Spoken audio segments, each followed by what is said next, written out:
Everyone, good morning. Hey, all right. Welcome to the James Dunn Theater.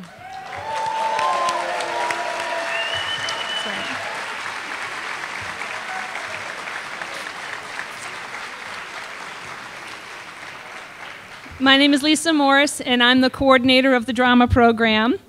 Before we get into our program of speakers, I do have a couple of housekeeping notes to make. First of all, make sure you silence your cell phones. And in case of an earthquake or sudden loss of power, please remain in your seats, and we'll give you instructions.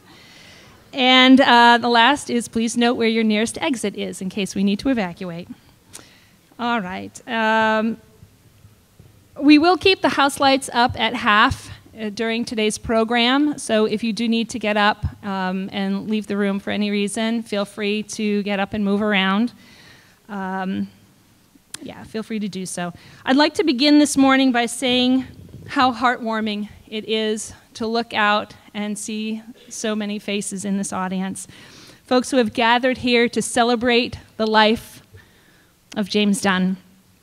The breadth and depth of Jim's circle of friends, family, colleagues, and fellow artists spans miles and generations, from Marin to Scotland, from 1933 to 2018. And today we will get to hear the stories from a few of those who knew him at various points along his wild journey. And perhaps in the days to come, we'll have the honor of hearing all of your stories as well. Now, before I start hearing the familiar snapping sounds, yeah, you've performed in Jim's shows. I think we should get started. The first person I'd like to invite to the stage to perform the invocation is the former chair of the counseling department at College of Marin and one of Jim's longtime colleagues, Mr. Robert Flynn. Robert, if you would come up.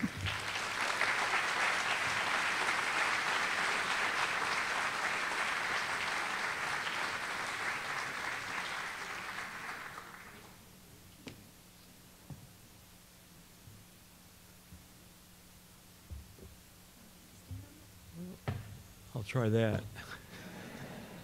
My mother was 4'10". I feel lucky to be this tall. Italian. All right. I want to go back to the last night that Jim performed his magic for us. It was Romeo and Juliet. The show was closing. The studio theater had emptied.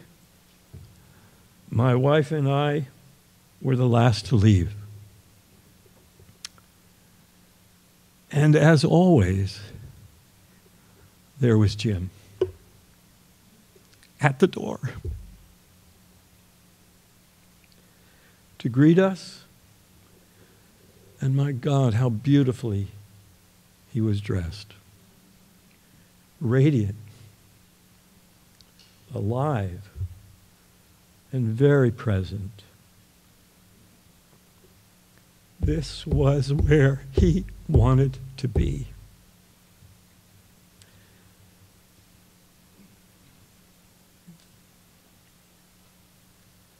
How fortunate he was to know his truth. And how fortunate we were to be the beneficiaries of his work and of his vision. There was an article in the Pacific Sun I want to read to you because I want to end on Jim's words. The article is written by David Templeton, and here it is. I had the great pleasure of speaking with Dunn several times over the course of my own career as North Bay area journalist. Oh, can we hear me now? Did we miss everything before this?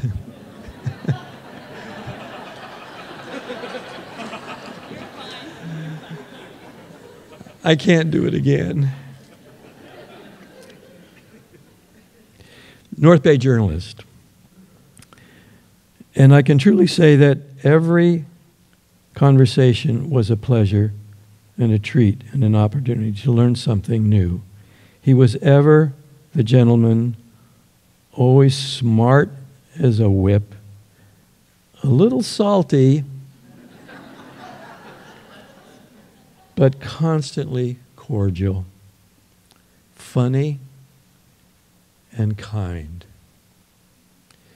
As a director, as I've heard from many actors and theater artists, he could be friendly or fatherly or dictatorial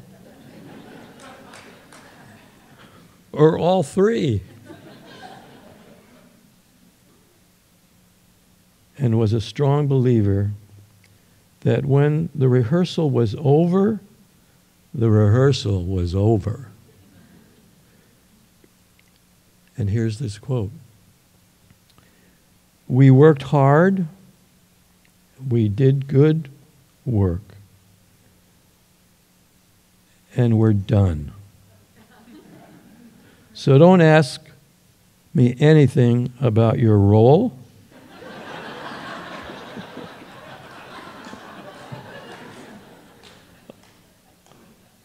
On the way to the parking lot.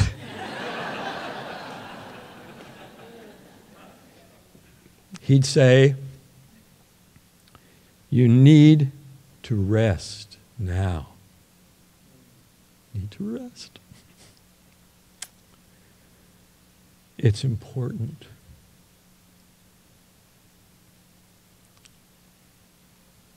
And finally, the same can now be said to Jim.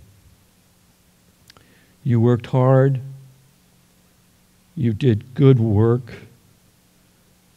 And you've earned your rest. Consider this one last standing ovation. Let us bow our heads for a moment and think of the Jim you knew, the Jim who was your teacher, your friend, your collaborator. Give thanks for that and that time that we had with him. And the Lord bless you, Jim, and keep you, and make his face to shine upon you and give you peace, now and in the life everlasting. Amen.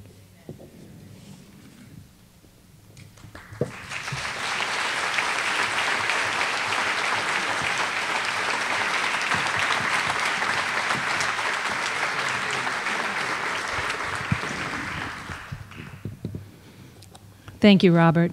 Very touching words. Our next distinguished guest has prepared a few remarks on behalf of the college. Please help me welcome to the stage Superintendent President of College of Marin, Dr. David Wayne Kuhn.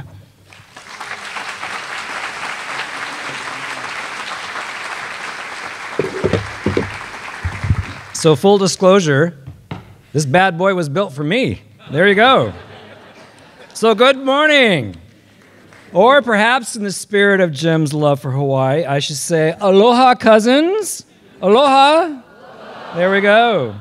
I'm joined today by one of our esteemed trustees who's representing the others, Trustee Wandine Traynor. Thank you for being here, Trustee. So on behalf of the Marin Community College District's Board of Trustees, faculty, staff, and students, welcome again to the James Dunn Theater.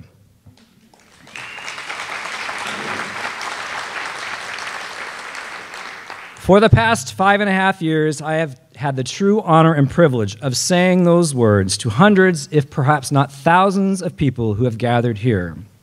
On March 1st, 2013, after a terrific performance of Big River, The Adventures of Huckleberry Finn, we celebrated Jim's long, illustrious, and distinguished career here at College of Marin, as well as in the community, by dedicating this theater in his name.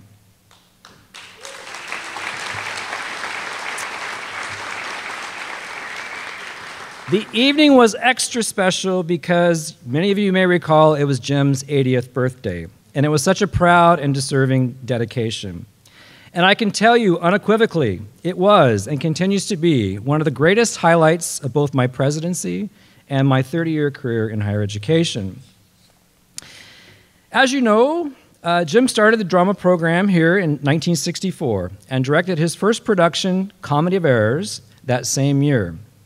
Jim remained active in the program for the next 54 years, directing his last performance, as was mentioned, Romeo and Juliet, this past spring, which in true form was magnificent. In March 2015, we celebrated the 50th anniversary of the drama program. As I prepared my remarks for that event, I recall reflecting on Jim's legacy, not only to the drama program, but to the College of Marin. And perhaps it goes without saying, it's very rare that any one of us remain passionate and committed to our life's work for over 50 years. And perhaps it's even more rare that one remains committed to that work to the same institution and community for that long. Jim's life, work, and passion touched the lives of many, including all of us here today. He's left a legacy that reverberates in our hearts and our souls and through the communities here locally and far, far beyond. Shortly following the Big River Gala and dedication, Jim stopped by my office with this gift and this letter, props here, right? And this letter. And this photo, you may not be able to see, is of Harlan Hall Tower, which stood proudly on campus between 1929 and 1969. Jim shared with me that he took this photo on his first day on campus as a student in 1952. Absolutely heartwarming. And in the letter, after thanking me for my support, he writes, quote, "As for me, it's still hard to realize that the theater has been named after me. After all, I'm just a local boy who has been fortunate enough to teach his passion at the place in the county in which he was born and raised and which he loves. I will continue to cherish the many gifts that Jim has left us along the way. And once again, welcome to the Jim Dunn Theater."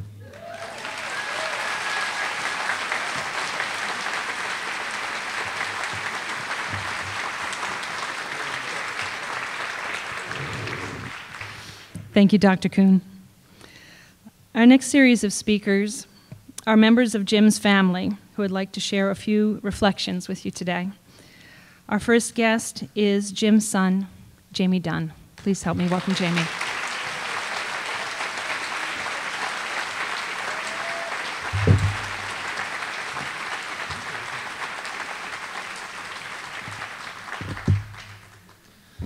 Dad always said, "Project."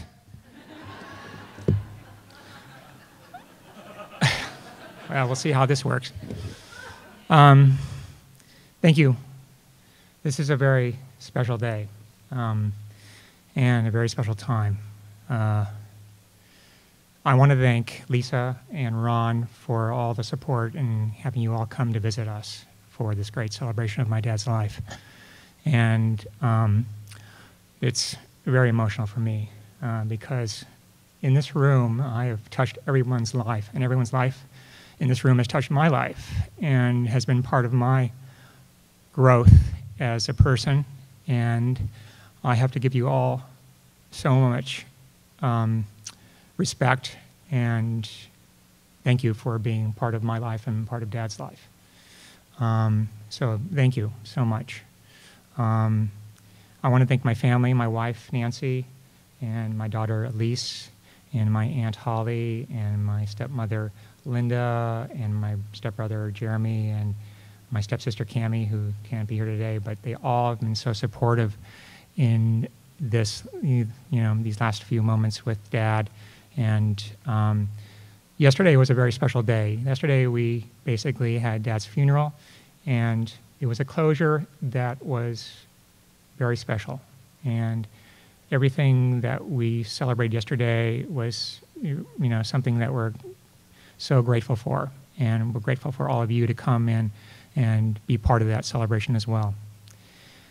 Dad was a great father. He was really great for me. Despite his snarkiness and You know, his very abrasive nature, he was very warm inside and was very caring for me as a child. I remember a time I was in 5th grade and I had a project that I was trying to write about. It was about the history of cinema.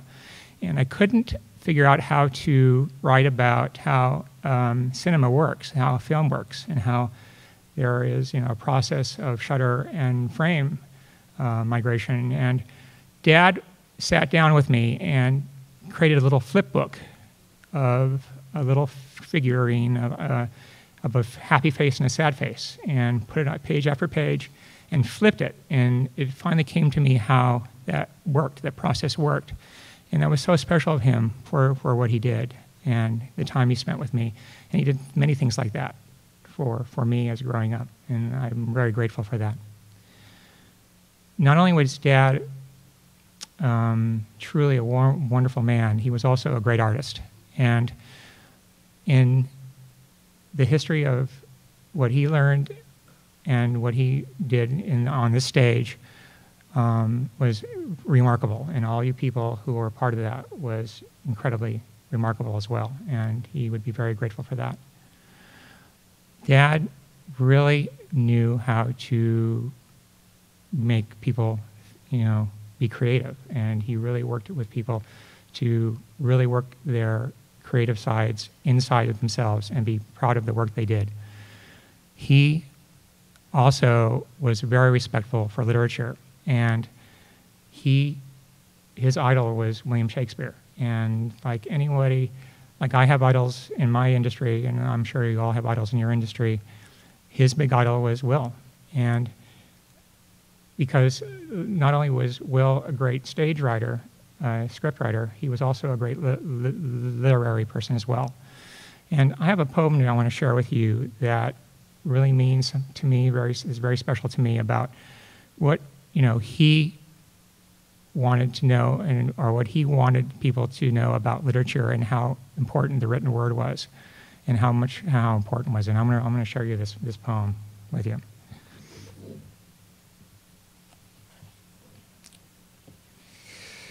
Not marble, not the gilded monuments of princes shall outlive this powerful rhyme, but you shall shine more bright in these contents than unswept stone, besmeared with sluggish time. When wasteful war shall statues overturn, and broils root out the work of masonry, not Mars his sword, nor war's quick fire shall burn the living record of your memory. Gainst death and all oblivious enmity shall you pace forth, your praise shall still find room, even in the eyes of all posterity. That wear this world out to the ending doom, so till the judgment that yourself arise, you live in this and dwell in lovers' eyes. Thank you, Dad. Thank you all for celebrating. Thank you.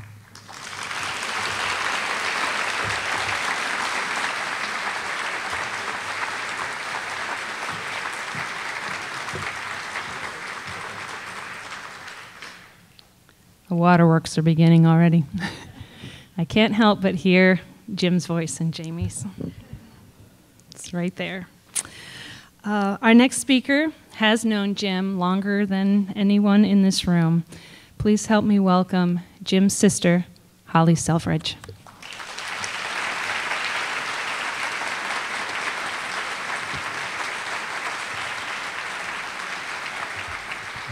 I think I'm okay. Can you hear me? So good morning. I want you to know before I say anything about Jim that I want to share with you that I'm here to dispel the rumors that Jim has siblings. Now, I know it's been out there for a long time, but you know, he really does. So as his sister Holly, I am his baby sister. I'll use those words. He just called me younger, but anyway. There is about between 12 and 13 years difference between us, and we'll talk a little bit about that. He also has a brother, my brother Tom, who's 2 years younger than I, who's not able to be here today. The other thing is I noticed I'm sitting here, I cannot help but smile, and so before I'm done here, I wasn't planning on saying this, but there's a reason that that tree is here. and it has everything to do with me. So, and you will appreciate it, I'm sure. But anyway, I thought my role here, because I know even this morning I introduce myself and people would say, "Oh, nice to meet you." And I go, "You didn't know Jim had a sister, did you?" No, I'm afraid I did not. So, you know, I've been with him in lots of places, and people would come up and say, "Jim, how are you doing?" And he goes, "Fine." And most recently was before he got very ill, and we were having breakfast at Half Day. And, you know, Robert came up and said, "Oh, Jim, how are you doing?" "Fine." And he looked at me like, "And you are," you know, kind of thing. And I said, "Yes, I'm Jim's sister, Holly." And he goes, "What?" And he goes, "Jim, I've known you for over 40 years, and I didn't even know you had a sister." And Jim, and in all true Jim format, okay, he looked at Robert and he goes, "Yeah, that's my sister Holly. Like, what are you, stupid?" You know? So in any case, let me tell you a little bit about what it is like to be his sister or his brother, because I'm sure you don't know. And so I'm hopeful that I can add something to your life now. In any case, I'm going to tell you about what I remember about being his sister, because, and I am going to weep. I am going to have leak, as my mother would say. Are they afraid that people might see you leak? Yes, I am, and because I'm the strong one, like Jim, in our family. However, these are things that are very dear to my heart, and I'm not going to spend a lot of time doing this, but I do want you to know what it was like to be his sister. And I know Maya Angelou, I have a quote that I like. I'm not going to read the whole thing, but the last says, you know, people will never forget how you made them feel. And that was my brother. I don't remember a lot. I was very young.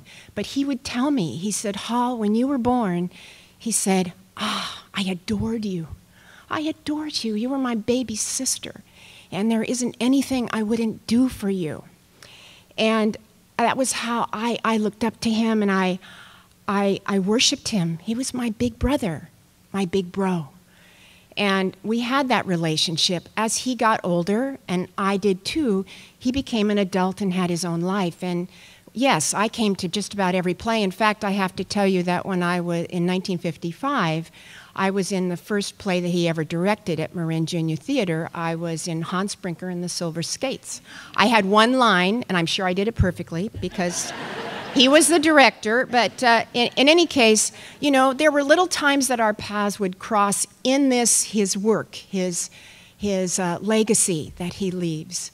The other side is, though, it's a much more personal relationship, and there's a reason that you don't know about me, because Jim kept things very compartmentalized. He had family, and he had this family, and both meant a lot to him. So he adored me. I adored him. We were half sister, half brother. And my father was the first one to introduce Jim to the mountain. He would, because my father was born in San Rafael on B Street, and he took Jim up to the mountain. He'd hiked it. He knew it like the back of his hand. And my father was an engineer, and he built a cannon that he would set off every July 4th. And it was not appreciated, but Jim has it, and I think Jamie has it now. And there's a lot of history there. The other thing is that my father and my brother would tease me and call me Lucy Van Pelt. And so I'm just going to say, forgive me, Tom, my dear brother, yes, I was Lucy Van Pelt. And they were right about that. But, you know, there was that. And my father would look at the three of us, and he would say, he said, "You all have one thing in common. You have the Ramirez eyes, the brown eyes, our mother's eyes." And that meant a lot. I remember all those things. I want to tell you what I know about him. Linda and I were going through books and things and trying to find, as we were going through his major amount of DVDs and all kinds of literature and so on. And there were many books about war. And I remember as a kid watching Jim get on a bus at age 17 to go into the Marine Corps. And I remember when he came home, probably fewer than 2 years later, but he came home and he was wearing his dress blues for occasions and things like that. When he went from being 2 years in active duty, came home, and then re-upped in the reserves. And I just have to tell you this story, which you probably will appreciate. As I was going through his military papers, I found that, yes, he was a corporal in active duty, but when he got out of the reserves, he was a sergeant. And he had a functional role that was, I guess you could say, just waiting to be blossomed. He was a drill instructor, and, absolutely, and it said this, James C. Dunn, Sergeant DI-strict. Somebody actually wrote that. So I thought, well, that kind of says it all. So, and he went on to fulfill that even more. But we have had, he was so engrossed and engaged in our legacy. We have military from our mother's side, from the Revolutionary War forward. And he was the last to serve in either what was called the Rankins and the Hollandses as they proceeded. So my mother was a daughter of the American Revolution, and our grandfather was a son of the American Revolution, and Jim was very proud of that. It was something very important, and he loved the theater, and he loved the Marines. And I just wanted to share that with you. I also want to say that when Linda and I were going through some things, she found a picture of me that I had given Jim when I was a sophomore in high school, and I wrote something on the back, and I want to read you what I wrote, because this is my brother. Of all the brothers I know, you are the best of all. Besides being intelligent, which we know he was, you are sweet, and I underline sweet. Now, you may not know that. He is sweet, and kind. And I heard that mentioned already today, too. And again, kind was underlined. I wish you all the luck in the world teaching at San Jose State. It has been wonderful being your younger sister. Lots of love, always, Holly. Well, so let me say that it was all done in perfect Catholic girl script and all of that. And it was rather formal. But the thing that touches me about it, that is my brother, is that he's had that with him for 57 years. And he has moved. He's owned so many houses and all of that, and all of these things have moved. He may not have even known that he still had the picture, but he did. And the reason is because just like he took the picture of Harlan Hall, he loved it. He loved it. It meant something to him, and it was very important in his life. So I wanted to share that with you, and I want to read a poem that I found. It's not very long, but about his military, and it's something that I did yesterday at his funeral, and I thought it worthwhile to share with you today as well. And so in honor of Jim's passion for life, history, and heritage, a paper fell out of a book on the Civil War, and we have a lot of soldiers that were in the Civil War, on both sides in our family. And this came out, and I knew it was anonymous, and Linda and I didn't know where it was from.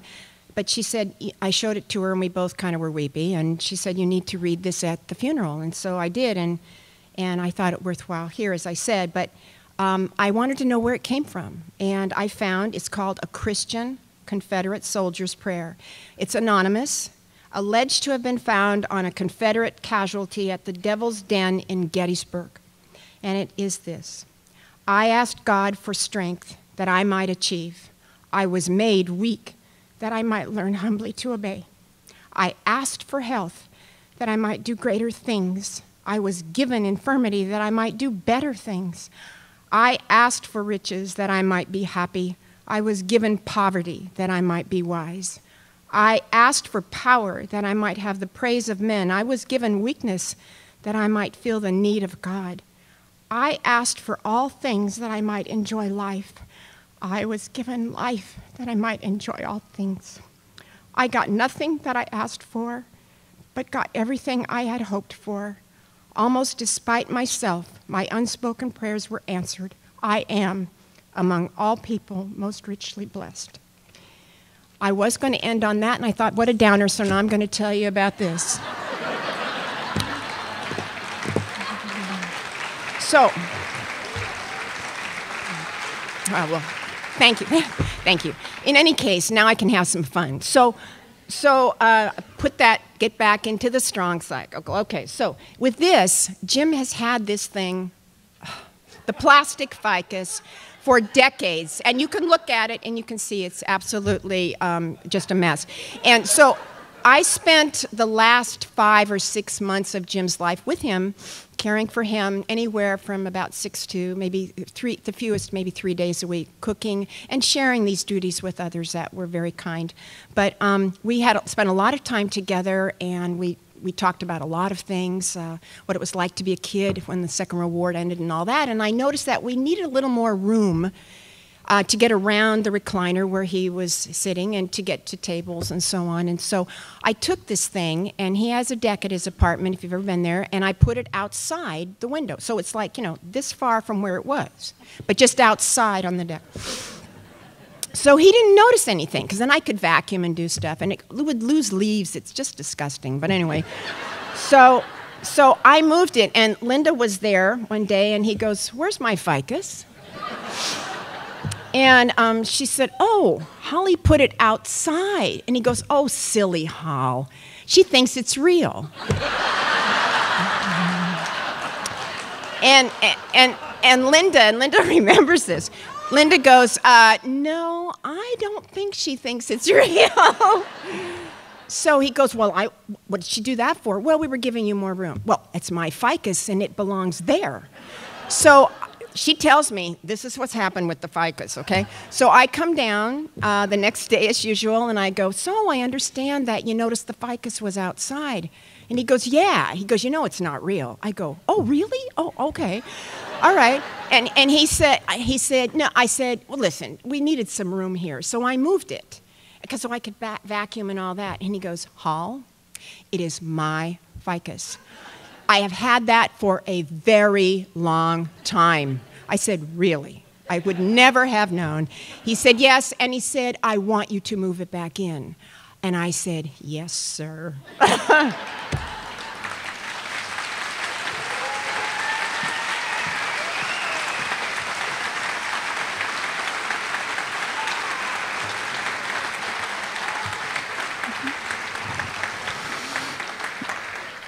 I've heard various stories about don't move the ficus. It has a history. It does. Our next guest is one of the few folks here who straddled the two worlds of Jim Dunn, the personal and the professional. Please welcome Jim's life partner and soulmate, Linda Dunn.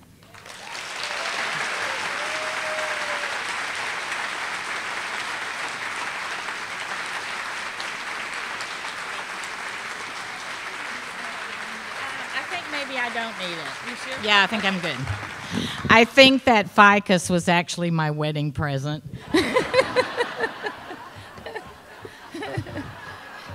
He was also a bit of a cheapskate. Good morning, everyone. I'm so pleased to see this theater full. I know one of Jim's comments in the last couple of years was, "I want to see that theater full just one more time." So I know he's dancing a jig up there, and he's thrilled that you're here, and we are too. And I also see that Hawaii is in the room. That's lovely. That was his happy place. So thank you for that wonderful tribute for him. It's impossible to tell the story of a man who led such an epic life, a man who meant so many different things to so many different people. And the stories will continue after we leave here today. And for those of us that have to face a world without him, the telling and retelling of those stories will bring us all great joy. We've all experienced his artistic genius, his witnessed his receiving award after award, recognition again and again, But at home, he was just our Jim, a man who washed dishes, made beds, bussed kids back and forth to school, fed the cat. Oh, he hated that cat. He even, at one point, got his doctor to write a prescription saying that he could not live with that cat. So, needless to say, it didn't work. So, and, you know, in the end, when all was said and done and we had to put Flaky to sleep, he cried right along with the rest of us. So it was, he was really a teddy bear on the inside. Jim valued education above all things, and he was extremely proud to be a teacher, to be an educator. He had the highest expectations for us. He set the bar high, and he continually raised it all the time. So just when you thought you knew where you were supposed to be, it changed. So the lessons that we learned, I know the lessons I learned, not only enhanced my professional life, but they made my personal life much fuller. He valued hard work and commitment, and he had an intense amount of integrity, honesty, loyalty, and justice for all. He said, had such a passion for life, such a passion for his work. I thought at the time when we started dating, it's like, okay, now that I'm his girlfriend, he's going to be a little easier on me. And that didn't happen. In fact, it was just the opposite. He was harder on me. I felt like he was harder on me than he was on anybody else. But, you know, he cared for us, and he always wanted us to be the very best that we could be. And that's why he pushed us, was because he cared, and he knew it was there, and he didn't want us to become complacent or lazy. He wanted us to reach our full potential, and he drove that always. You know, when he was getting ready to do Romeo and Juliet, we knew it would be his last show. He knew it would be his last show. We never talked about it, we never said it, but we all knew. So it was such a wonderful communal event that the theater angels all came in, and the college, his colleagues, his students, his family, all gathered around him to put into place a support system so that he could do and accomplish his final dream. And it was very important to him. And as Robert said earlier, even though he was quite ill by that point in time, he wanted to be at the theater every night to greet the audience when they came out. Because what he did, he really did for you. He did for us. It was his gift back to the world. And as we all do, he wanted to be around to see the reaction to that gift and to see the acceptance of the gift that he was giving. I asked Robert a couple of weeks ago, and I said, what can you tell me about grief that I can share with my family? And what he had to say to me was very simple, but very profound. And he said, you know, the opposite of grief is gratitude. Gratitude that he was. And that's how I feel today, is that I'm so grateful that he was.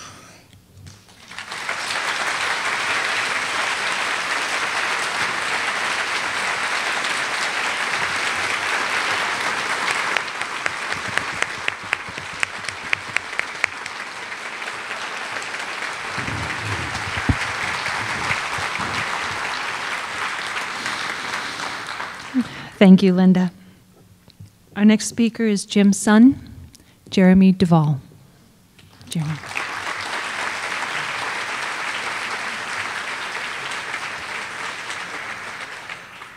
Thank you. Everyone hear me okay?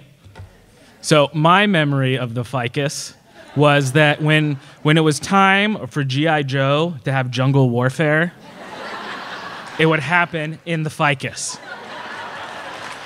So for me, thank you. My mom mentioned it about the Hawaiian shirts. I just wanted to comment. Jim told me a great story. One morning, he was driving very early to Southern California to buy a big supply of costumes. So there he was in his 240Z smoking a cigarette on his way, and he's driving by, and he says so vividly at the bus stop, he saw all these people getting ready to go to San Francisco for their work or for whatever the case is. They're in their suits, they're in their ties, they look miserable. And Jim told me in that moment, he was so thankful that every morning that he woke up, he got to do what he knows he was put on the planet to do. And not many of us can live our life and be able to say that at the end. Jim and I have a very auspicious beginning to our relationship. When I was 4 years old, he started dating my beautiful, saintly mother. That to me, it's how dare another man try to take her away from me. So we're at this Chinese food restaurant, and I'm checking him out. I'm like, okay, you know, at that time, I was like, what does this old man want with my saintly mother? I take my spoon, and I create a steel catapult, and I take my rice, and I look at Jim, and I pull it back, and a catapult shot, spoonful of rice right into his face. My mom starts laughing. My sister starts laughing. I feel the inner victory of the first battle of many at that time that I felt I would have. Jim takes his glasses off. Slowly but surely, he starts to remove the rice from his face. But on his face was this smile. Jim did not take BS from anyone. And I think he saw in me this little kid who would stick up for himself and, again, wouldn't take that BS. And I think even at that moment later in life, you know, Jim and I would talk about that before we're born, we all live in this vat of spiritual goo. And we float around in this goo vat, and the people that we feel connected to in life were those that shared our region of this goo vat. And Jim and I were celestial goo brothers. And we carry that with us through, you know, most of our life. So in looking back at Jim and my life with him, you can look through many lenses. I know many of us here knew him as a mentor, as a parent, as a brother. For me, the most important one in my life was his friendship to me. And that's what I would like to talk about. You know, he taught me a lot about how to be in this world. It's a lot about how when you feel things, you feel them with your whole body, and that there's no emotion that's worth feeling halfway, the good or the bad. You know, so much of myself, my passion, my obsession with detail, my drive comes from Jim. And this is both great and bad. You know, ask any of my ex-girlfriends. But I'm very, very, very thankful to those lessons that he taught me. You know, I helped Jim move. Basically, later in life, when he became difficult for him to do certain things, I was sort of his consigliere of moving heavy shit. So anytime something heavy had to be moved, it'd be, hey, Jared, buddy, I'm going to buy you food, but before that, you got to come over to my place and we got to move this TV. And he was moving out of his office, and what is amazing to me is all of the faces that I saw in that office, be it pictures, articles of plays. You know, I see all those faces here today. And I think it would be really great. I think what he would love most about today would be not us here, worshiping his glory, which he would say, you do that because it's the truth. But the fact that in looking in this audience, you see these little pockets of people that maybe haven't seen each other in 20, 30 years, who were students together, and it was just so much joy. I think for him, that would have been the most important thing to take out of this. Before I found that academics and the academic world would be such a powerful force in my life, I did not like high school. I didn't go. I had a truancy meeting and police were there, and I just was not, school was not for me at that time what I wanted to do. And I dropped out and I got my GED, and during that time I had a lot from different family members of, any idiot can graduate high school, what are you doing, what are you doing? And after one really tough phone call, Jim came up to me and he said, you know what? I'm really proud of you. And he told me something that has stuck with me my whole life. He said, the only thing you can do in life is be true to yourself, live your truth, hold on to your vision, and each day you do the best that you can. And being true to yourself and living your truth, I think that is one of the things that I've taken most with me from all of the, the lessons that he's taught me. And after I did find my love for school, and I found my love for school here at the College of Marin, and it allowed me to go on to Berkeley and get my graduate degree, and that would have never happened had I not gone here. And I remember I was getting ready to transfer, and there was some issue with my transcript. Some teacher needed to sign off on something, and I'm sitting in the registrar's office, and it's the last day of the semester, and they're not here, and then I called Jim, and he's like, what's going on, Jer? And I was like, oh, I'm trying to get this thing, and he's like, hold on a moment. So he comes on campus, he shows up at the registrar's office, he walks in, and he's like, okay, this form needs to be signed, and it needs to be signed in 30 minutes.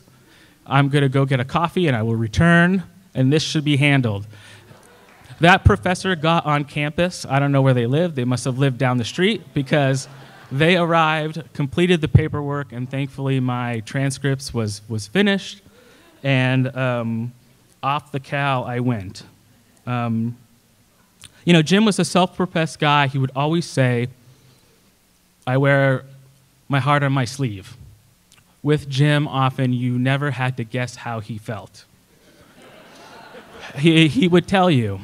And some of the origins of where that comes from, in the medieval joust, knights would often take a piece of hair or a piece of cloth from a lady or someone they were trying to court, and they would tie that on their shield or on their armor as sort of like, here is the token that I'm defending. And for Jim, I always think of him as a knight, but for him, his courtly lady was the theater. And that was his mission in life, was to defend the majesty of this place that we're all in today. And I would talk a lot with Jim about, when you think about it, theater is something we've been doing as a people for over 2,000 years. We've gone to theater. And we would talk a lot about, what do you think that is about theater, that after so many centuries, it's intrinsic to who we are as a people? And he would say, it's the one place you can go where its sole purpose is to explore what it means to be a human being. And in each show, you could see the same show on Friday, and you'd go see that same show on Saturday, but you were witnessing something different. The lines are never said in the exact same way, the exact same pacing. So you have this special relationship with the cast of a theater show that you're seeing that's different from television and the movies, because in that night, that piece of art will only ever be shared between you and the actors. And I think there's something so special in the tradition of that, and I think that's why Jim loved baseball so much, because it's this something of, these are the things we've decided to do as a people to help make sense of the world. And for me, Jim helped me make so much sense of myself. Moving forward, I try to think about, well, what will Jim's legacy be to me? And like my mom said, he's with so many things to so many people. And for me, dad, stepdad, father, that's on the bottom of the list. At the top is someone who helped teach me how to live a life of dignity and emotional honor, and that, you know, don't have patience for morons. And if you're lucky enough to find in your life what you want to do, you do it. And Jim said, he said, my one hope is I can direct the theater until they put me in the coffin. And he got to do that. And how many people can say that they got to do what they were meant to do up till the very end? So I know that he is very happy, and I know that we're all going to carry a part of him with us wherever we go. And I think that's one of those things that will always connect everyone in this room, is the bridge that Jim was from, you know, from us to the theater, to learning, to, for me, figuring out what it means to be a man. So I want to thank him for that. Thank you for all here, and Semper Fi.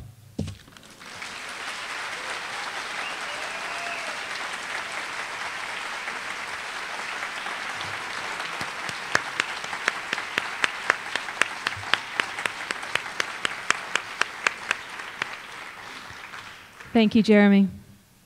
I think when he started speaking about the ephemeral quality of theater, I know it's something we talk about in Intro to Theater class every semester, but there's the ephemeral quality of life, and it's interesting to see that parallel. Thank you for those thoughts. Before we move into the musical presentation, I'd like to take a moment to acknowledge Jim's family for joining us at the celebration today. Your presence here has made this moment even more meaningful and humorous. I think Celestial Goo Brothers will stay with me for some time. We all thank you for not only sharing your memories, but also for sharing Jim with us.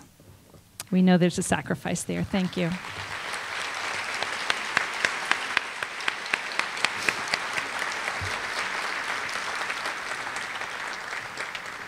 It is my pleasure now to present our next two guests who have prepared a musical medley of some of Jim's most memorable productions.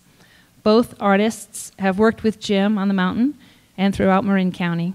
Please welcome pianist Deborah Chambliss and vocalist Susan Zielinski.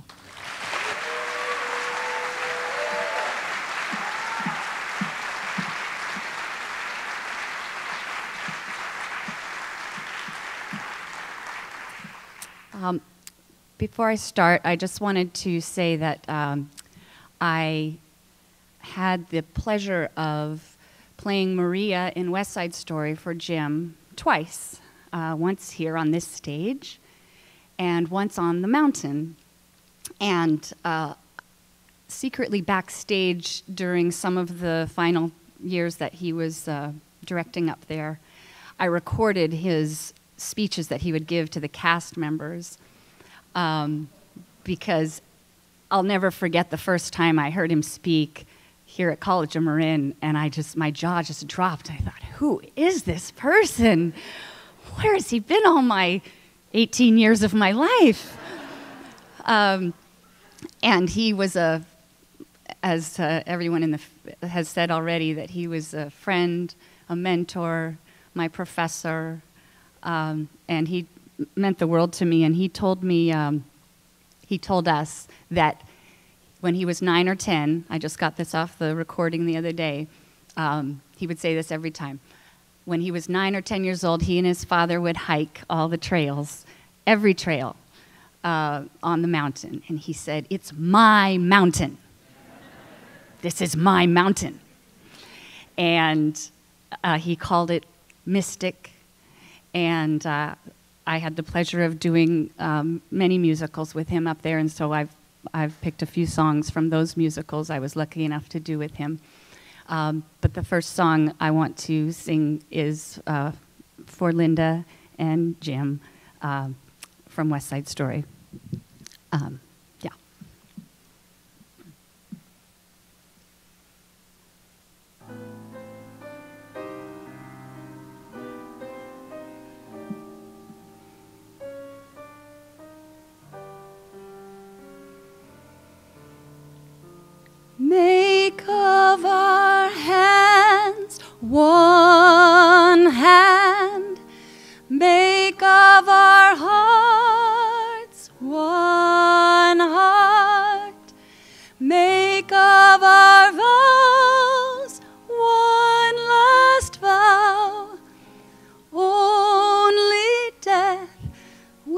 part us now. Make of our lives one life, day after day, one life. Now it begins, now we start. One hand, one heart. Even death won't part us now. Make of our lives one life, day after day, one life. Now it begins, now we start. One hand, one heart. Death won't part us now.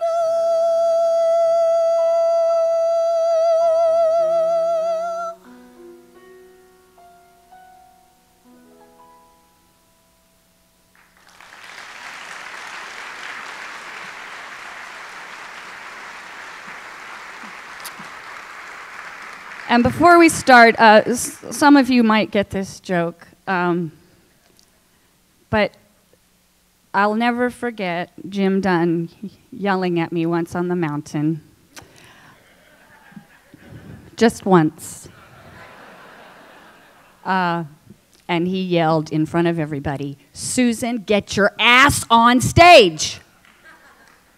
Now, I thought of it as a term of endearment, whereas everyone else in the cast who didn't know our relationship was like, "Oh my God," I came out and everyone was like, "Oh." But I explained, no, that means he really loves me. He wants me to do good.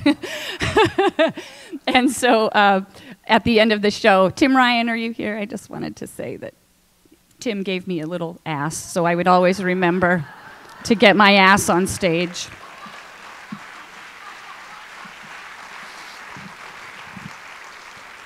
That sounded funny, though. Tim didn't really give me some ass. Anyway, I think Jim would have liked that. Okay.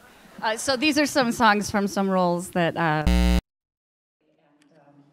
part shows, I would say.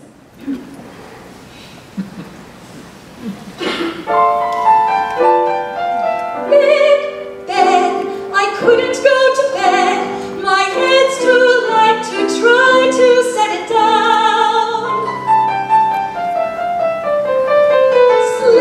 Sleep, I couldn't sleep tonight, not for all the jewels in the crown.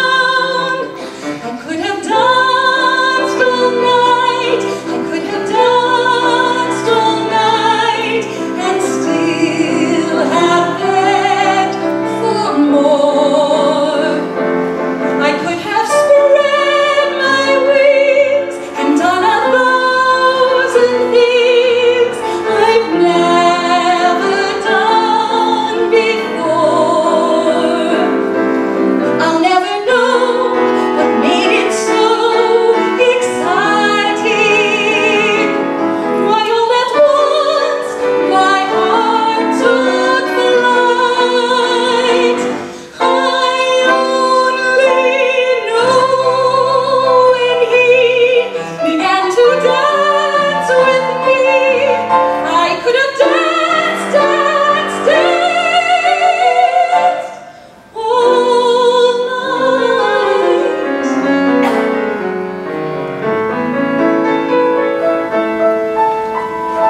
Our next group of speakers are friends and colleagues of Jim's, and like many of you, they've traveled from hither and yon to be here today.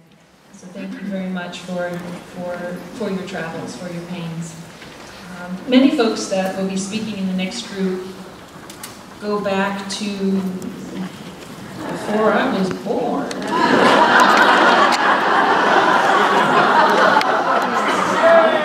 Maybe I wasn't supposed to say that. Our first two speakers are Kerwin Smith and Dakin Matthews. And with that,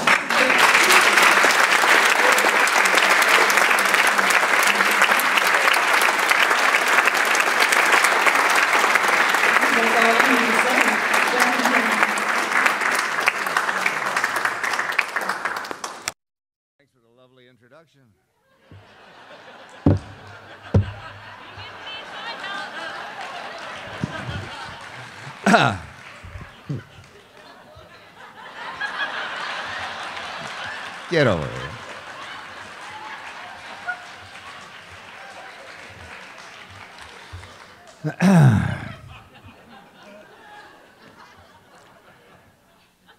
I'm Kerwin Smith. I'm Dakin Matthews. He's the other one. The other one, that's right. In the spring of 1964, I was finishing my second year as a drama major at a community college, and I received an invitation to join a newly formed Shakespeare festival. Well, I had been in a Shakespeare play, one of the 4 plays I'd been in, and so I figured I was ready for this. And it was being run by a couple of college teachers, a sort of tallish, gawky guy wearing horn-rimmed glasses, and a short, cocky guy wearing aviators. They were about to begin their second season of the Santa Clara Shakespeare Festival, which was located in a warehouse on the outskirts of the Santa Clara University campus, across the street from the taco truck. Seemed like an auspicious beginning. The season consisted of 2 plays. The first was As You Like It, and the other was, well, considering the building that we're in, let's just call it the Scottish play. After a couple days of audition, I was cast as Macduff, and it was the beginning of my actor-director relationship with James Dunn, a relationship that went on for about 14 years, and a friendship that went on for about 54 years. The gawky guy in the horn rims was named Roger Gross, and the guy in the aviators was, you know. And what Jim and Roger did with that Shakespeare Festival was nothing short of amazing. I mean, I think I'd have to give Roger credit for being the brains of the festival, whereas Jim was the heart. And they worked together as a great team for the 8 years that they were together. They took basically a bunch of college kids, and in just a few short years, built one of the most successful festivals in the country. They were successful in terms of critical response and audience size and reaction. They didn't import seasoned professionals. With a few exceptions, they used young people from the Bay Area. We were pretty much all in our 20s, for the most part in our early 20s. But it never occurred to us that we were too young to be playing many of the roles that we had been cast in. But we got away with it because we believed in Jim and Roger, and they let us know that they believed in us, and that gave us the confidence that we could play anything they cast us in. Jim brought such passion to his work, and that passion was contagious. Jim would give us speeches reminiscent of a Marine drill sergeant. If our run-throughs, or God forbid performances, were flat, he let us know about it in operatic fashion. Blood and guts Shakespeare, that's what Jim called it. That's what we were doing, and that's what it was. In those early years, we may not have always had the iambic pentameter right, and we may not have done the poetry justice, but we set that stage on fire every night. That was the main thing that we had going for us in those first few years, passion. We got it from Jimmy, and we left it on the stage every night. Whether it was his show or not, we fed off Jim's passion. A 22-year-old King Lear, most of the cast under 25. But you believed in those mad scenes. And you suffered with those tragic characters. And the next night in Henry IV, you couldn't help but get caught up in the humanity and the hilarity of the big raucous tavern scenes and the excitement of the battlefield moments. Fights. Jim loves stage fights. And we took them seriously. See? That first summer I was there, Ron Skolman was our mad tech director, and he made our swords out of big, heavy metal. And for shields, he used old, round plow discs that were still rusty and heavy and sharp on the edges. They were sharper than the swords. But when you hit those metal shields with a metal sword, sparks would fly, and Jim just loved that. And he had us fighting like within 5 feet of the audience. People in the front rows, they might have fled the theater because it was so scary, but they were afraid if they stood up, they might be stabbed.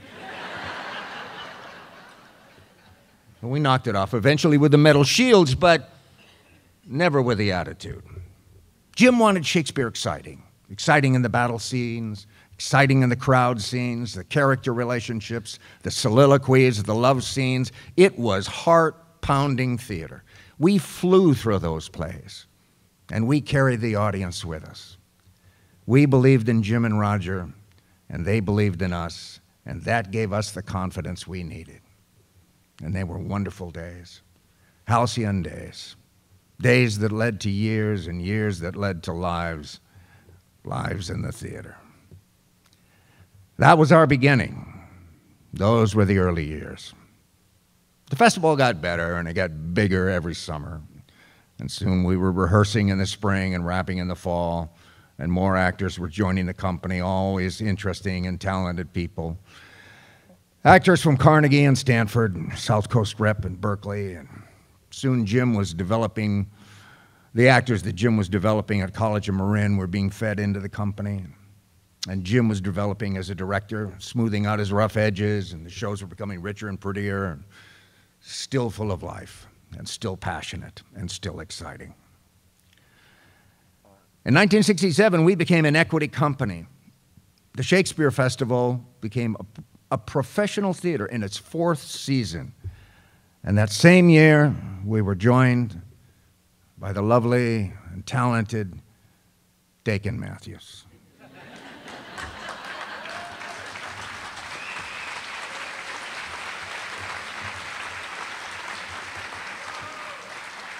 Have you done? Haven't I done enough? Well, Kurtwood has a year on me in terms of his relationship with Jim Dunn. In the spring of 1964, I was studying to be a priest at the Vatican. No, he's serious. I decided it wasn't the life for me, and I came back to California, my home, and began teaching algebra. A colleague of mine dared me to audition for a Shakespeare festival in Ross. Marin Art and Garden Center had a festival called the Marin Shakespeare Festival, which is where I met the late, great John Brebner, Ann Brebner, the great Will Marchetti.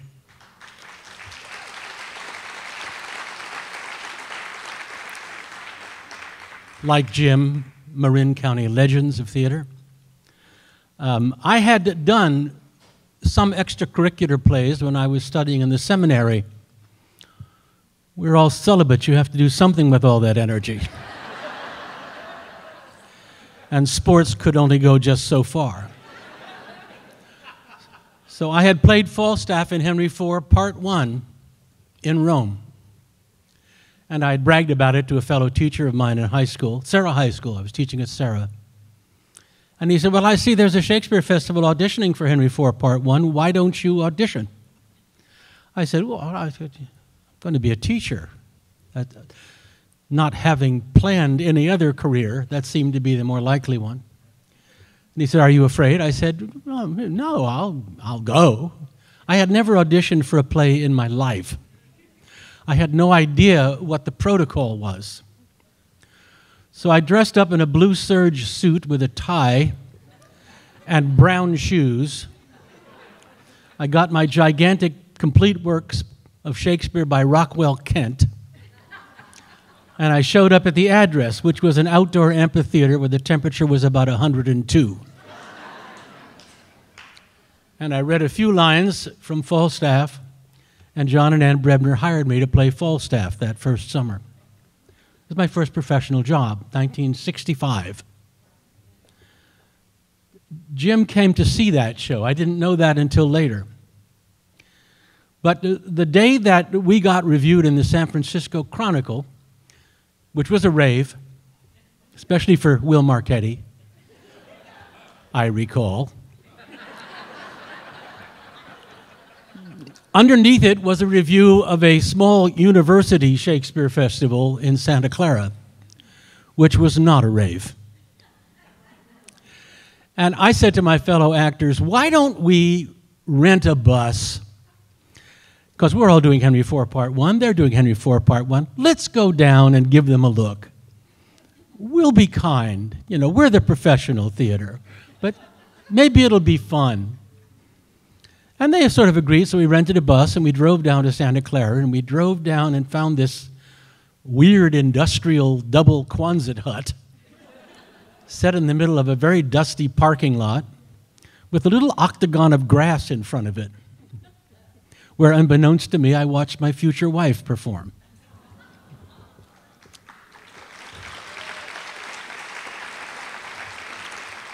And we went inside this very unpromising theater, and it was weird. There was no proscenium. The seats were arranged on both sides with a stage like the prow of a boat coming down the middle. And it was kind of dusty inside and dark and dank. And I said to my comrades, this is very unpromising, but let's be kind. Let's not judge them too harshly. They're these young students, after all. I talked like I was a big professional. My first show. And they proceeded to do Henry IV, Part 1, in a way I could never have imagined. The fire, the passion, the beauty, the clarity of language, the designs, I mean, everything was astonishing. We were very quiet at intermission. But we all went back in, watched the second half, and it was the quietest bus ride back to Marin I've ever been on. Jim later came to me and he said, I saw you do Falstaff at the Marin Shakespeare Festival. You should come and work with me sometime. He said, I have a Shakespeare Festival that I run in South Bay. You saw those shows. I said, well, I really can't. I'm about to start a new teaching job, or I'm going to graduate school, or I had a bunch of reasons. And besides, I really sort of like Marin, and I had promised to do the next season with John and Ann Brebner. And he said, well, I also have a theater department at my college. Why don't you come and work at my college?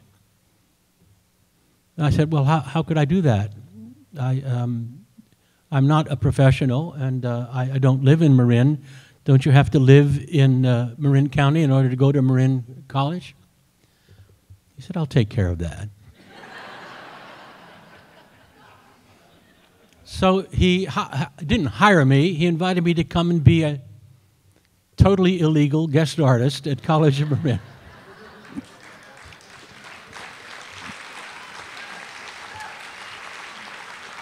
For about 2 years, I ended up doing 10 shows at College of Marin under Jim, and 3 for Harvey.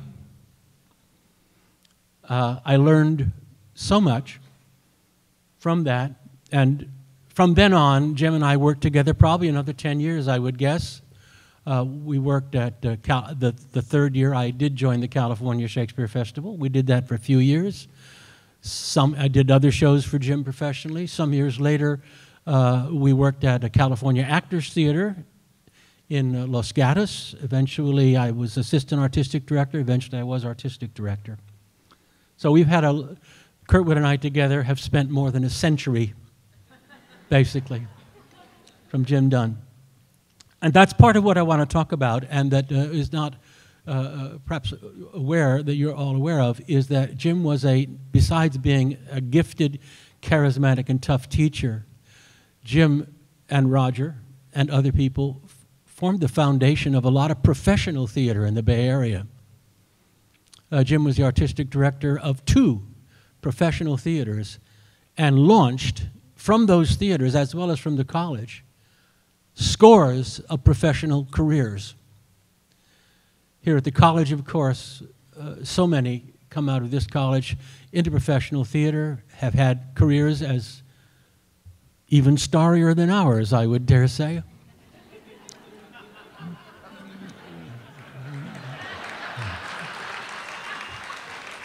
Well, than mine, anyway. Besides, obviously, Robin Williams, Kathleen Quinlan, David Ogden Stiers, Benny Masters, James Harper, Dickie Howard. So many I can't even think of. Yeah, too many. Besides that, so first of all, Jim, from the college and from the other professional theaters that he worked on, sent actors into the profession, launched their careers, launched them directly into graduate schools, launched them into conservatories. For 10 or 12 years, College of Marin was a pipeline to the Juilliard School. And the Juilliard launched many a career of people who had come from College of Marin. The little Shakespeare Festival that we did, again, Liz Huddle, David Ogden Stiers, Benny Masters, and as Kurtwood pointed out, many of the junior company or younger members of the company came from College of Marin. Dave McCauley, Kent Kay, Terry Talley, hundreds, really. So what I want to talk about is the fact that when I think of Jim Dunn, I actually don't primarily think of the College of Marin. I think of the professional theater. I think of how many people he has launched from here. I think of Jim as Cape Dunn.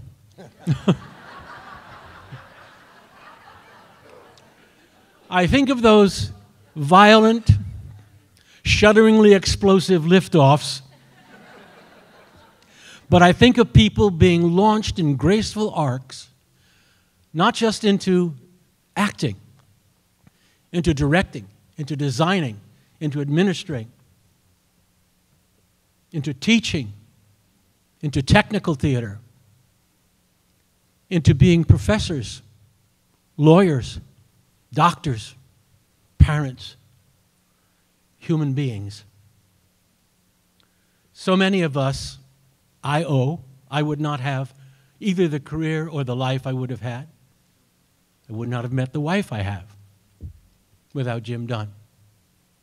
There are hundreds of people, not just in the theater, but in all the professions, who would not have had the lives or the careers they have had without this stable launching pad that Jim provided. And that's what I think Kurtwood and I wanted to celebrate most today. The professionalism, not just in the way he directed shows, not just in the way that he taught people, but in the way he enriched the world with his students and his peers, his colleagues and his friends. I want to add 2 further notes. There are some errors in the program. The quote in the upper right-hand corner there is actually inaccurate. The only excuse for being late is your death. And even then, actually what Jim said was, the only excuse for being late is death in the family. And death in the family means yours.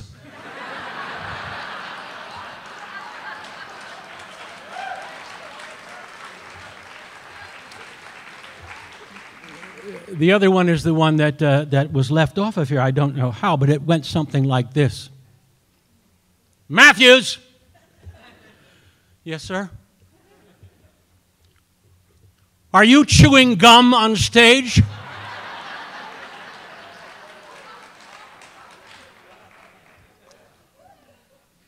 Yes, sir. Matthews? Yes, sir. Would you chew gum in church? No, sir. Then why do you think you can chew it in my sacred space? Thank you.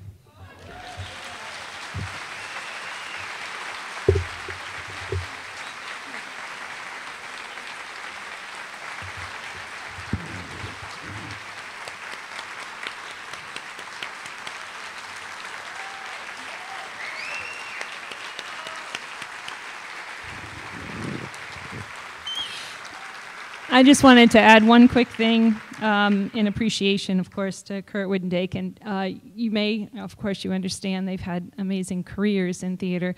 But what they may not know is that whenever any blip appears, if your name appears anywhere, on the internet, in the New York Times, anywhere, Jim comes into the office in the morning. He's got his paper clenched in his hand, and he's saying, look what they're doing, look what they're doing, unfolds it on the table. We clip it out, and we stick it on the wall in the hallway. The two of you have been the source of tremendous pride and joy in his life, ongoing, and for many years. And we thank you for that, and I know he appreciates everything that you've done. He's very proud of both of you. Thank you.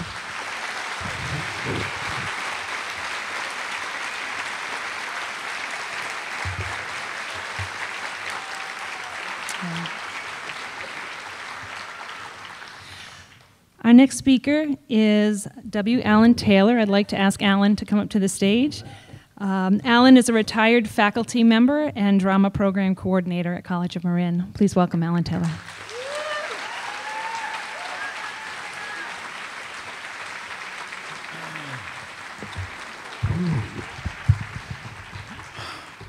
Greetings, everyone.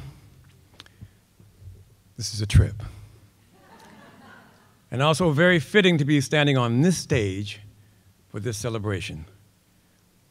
Because being on the James Dunn Theater stage, on a stage where so many of his theatrical triumphs took place, is quite amazing.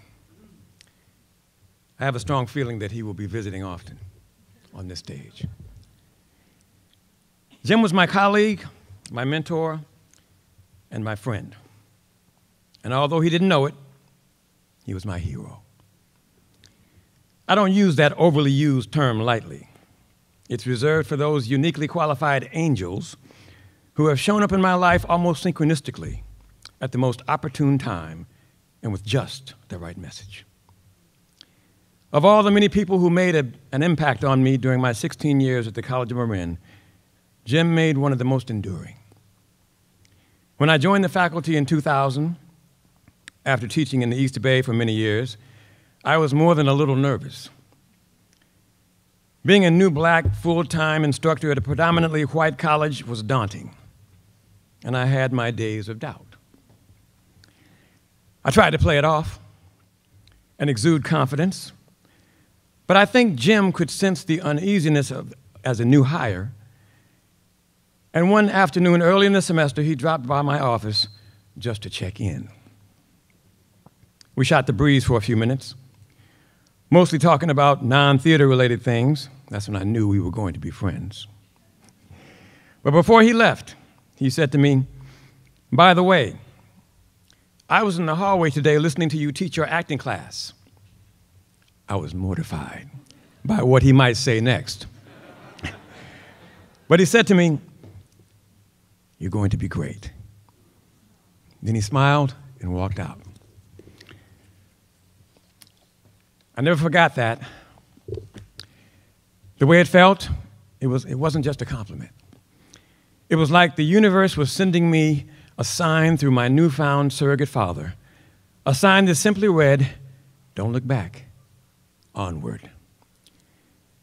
It was indeed an opportune time, and whether or not he knew the power of his endorsement, Jim never did stop going out of his way to make me feel at home. And through the years, he championed my work as an educator and especially encouraged the African American stories that I chose to tell as a director. I feel very fortunate to have bonded with him during the later chapters of his life. I got to know the more sensitive side of a man who had been well known as an ex-Marine for his ex-Marine machismo back in the day. Jim had mellowed a bit by the time we started working together. Gone, or almost gone, were the days of the fire-breathing dictator who made his legendary reputation as a fierce taskmaster by demanding excellence from everyone he worked with. His tenacious discipline, skyscraping standards, and unyielding determination to always bring his A game left an indelible mark on whatever stage or classroom he inhabited. There are 5 decades worth of students and actors in this audience today who can testify. And many of his former students have shared their testimonials with me over the years. With their faces beaming nostalgically, they told me their favorite and sometimes chilling Jim Dunn stories of surviving or not surviving his wrath, always ending the turbulent tale with a renewed sense of pride for having lived to tell it. He was indeed a fierce taskmaster. But my hero was a sensitive ex-Marine. And although there were flashes of the taskmaster, which he thoroughly enjoyed reviving whenever he needed to baptize the uninitiated, he now lived in a more compassionate and philosophical dimension. I found him to be an incredibly thoughtful man, generous with his opinions on everything from politics to history to LeBron James, and very passionate about his students and all things theater, especially Shakespeare, where his knowledge was encyclopedic. I learned so much from Jim about directing, about teaching, about life. I'll never forget all of his wonderful acts of kindness. I only wish I could have told him one more time how much I loved him. Rest in peace, my friend. You will always be my hero. I'm glad you left this world on your own terms, telling a story of your beloved bard. And just remember, this is your house, the James Dunn Theater.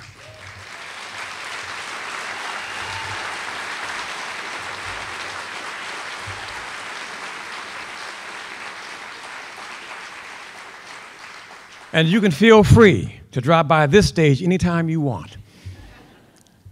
We'll leave that light on for you.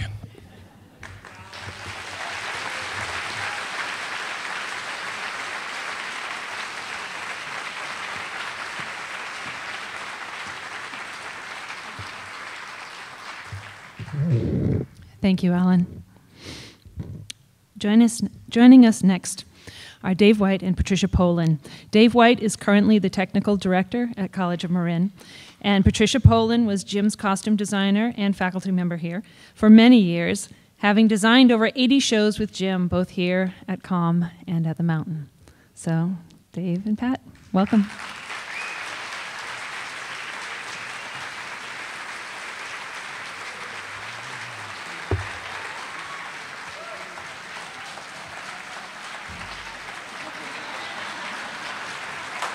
Brave choice, Kurtwood. Brave choice. I'm sure Jim would have said, Kurtwood, get out of my chair.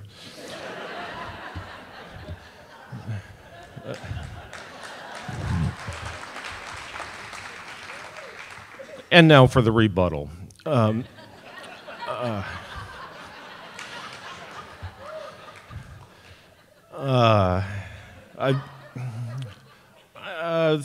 32 years ago, I interviewed for 32 years ago, I interviewed for a job here at the College of Marin. Found out that I got the job, went back to my little job across the bay working for Mr. Matthews at Berkeley Shakespeare Festival, and I said, I got this job over at the College of Marin. And one of the actors there said, oh, you're not going to go work for that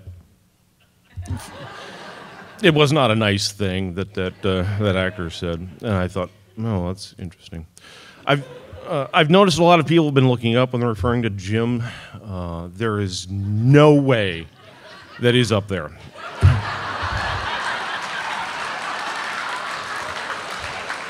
Jim is down there. Now, let me explain. Jim was afraid of heights. There is no way that he's up there in the beams working on lighting equipment. He didn't even like it to be near the edge of the stage when the pit was down. He did not like to look into that abyss. He's more likely down there walking around, looking for that table that Ed Schoon built in 1970-something. David, there was a table down there. And I'm sure there was, Jim, but that was 50 years ago, Jim. Jim had often stated that when he went, he was going to go to a place, I think it's called Purgatory, where it's Tech Week. 24 hours a day, 7 days a week, for 365 days a year.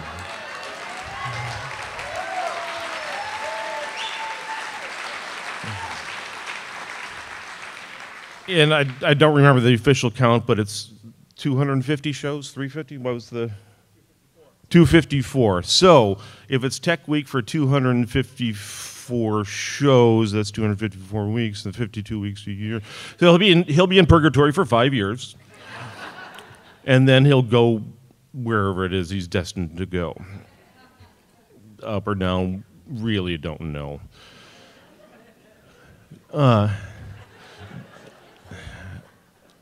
One thing that Jim maybe didn't say to all of us as often as we would have liked was the word thank you.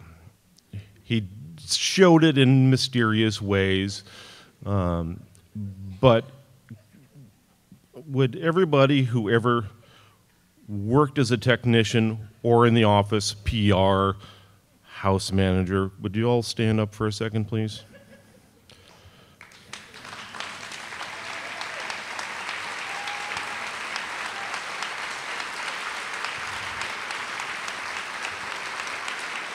On behalf of Jim Dunn, thank you very much. We'll see you at Tech Week.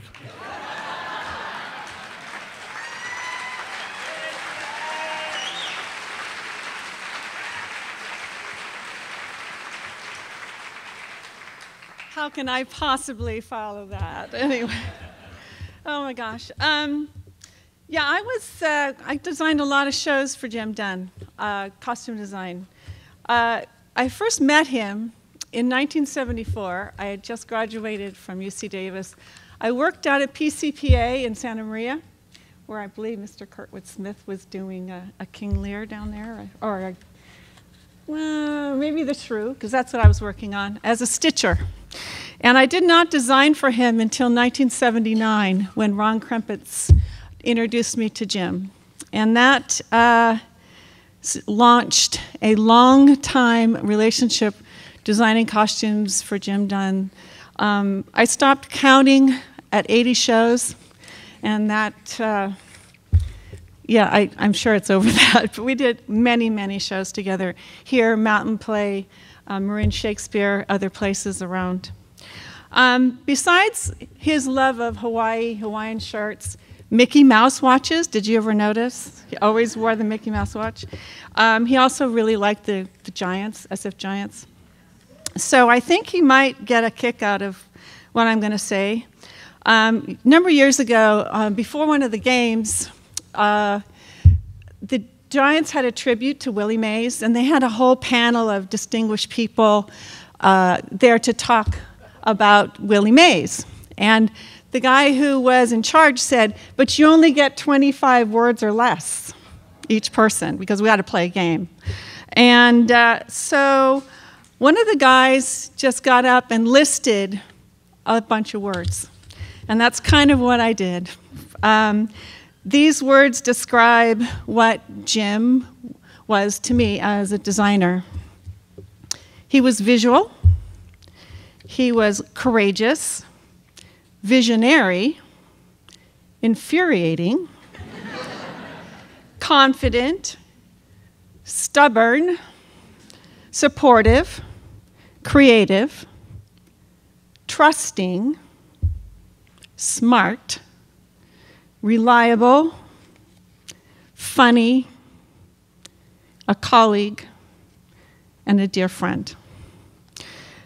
When we would work together, the thing I liked about him the best is he would give me the germ of his creative idea. And he'd say, this is what I want you to go with. And then he'd let me do my job. And that was so cool.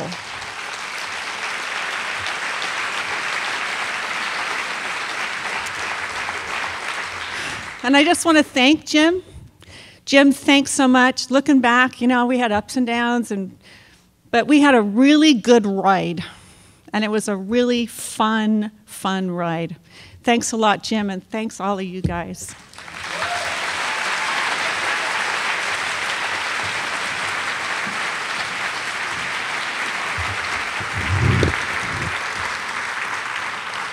Thank you, Pat and Dave. The next guests I'd like to introduce are Stephanie Saunders-Alberg and Bob Wilson. Stephanie is a former student of the Comm Drama Department and has stayed involved ever since.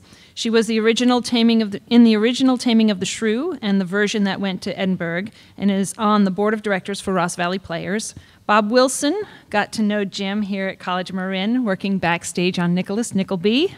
I know there's a lot of you out there, in 1984. Jim and Bob became very close friends and remained so through the rest of Jim's life. Stephanie and Bob.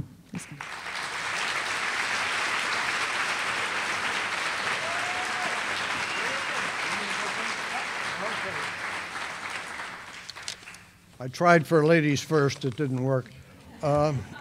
Nice not to have anything difficult to follow as an act. That's a thing. I've got to blame Jim Dunn for the last 34 years of my life. And I thank him for it every day. We worked closely together here at the college, on the mountain, at Stinson, and most recently down the street at Ross Valley Players.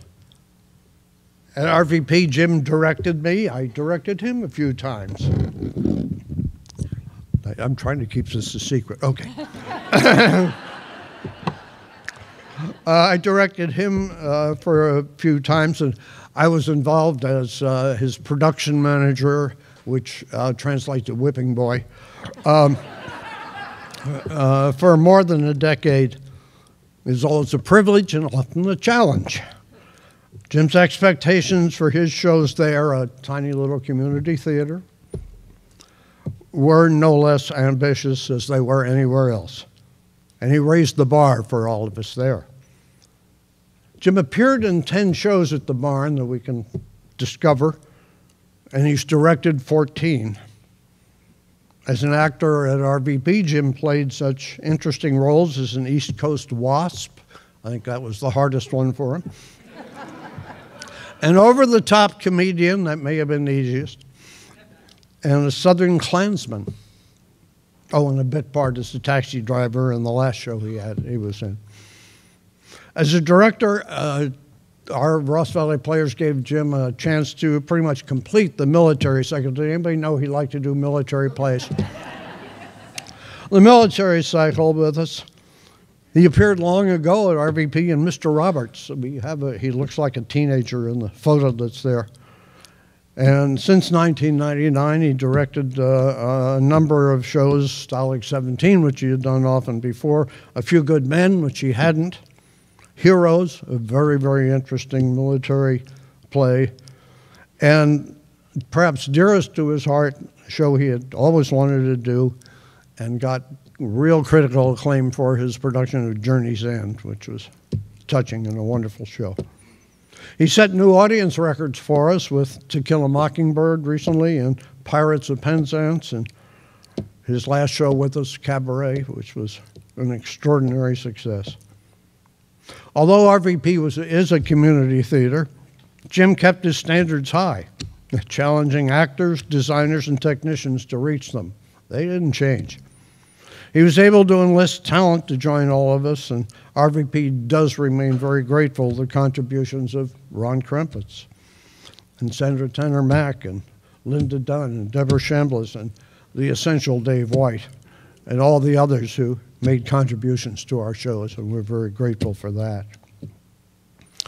I learned a great deal from Jim over the years, we all did, about theater and about friendship. There's one theater lesson I want to leave you with today. Jim and I often went to see shows and other Bay Area theater shows that we weren't familiar with, at least in part to determine maybe if they might fit and there would be something interesting to do at the Ross Valley Players. We would compare notes on the way home. And not too long ago, we were coming back from one, and Jim led off by saying, "That's not for me. That show has no soul. I'll never do a show without a soul." I'm pretty sure he never did.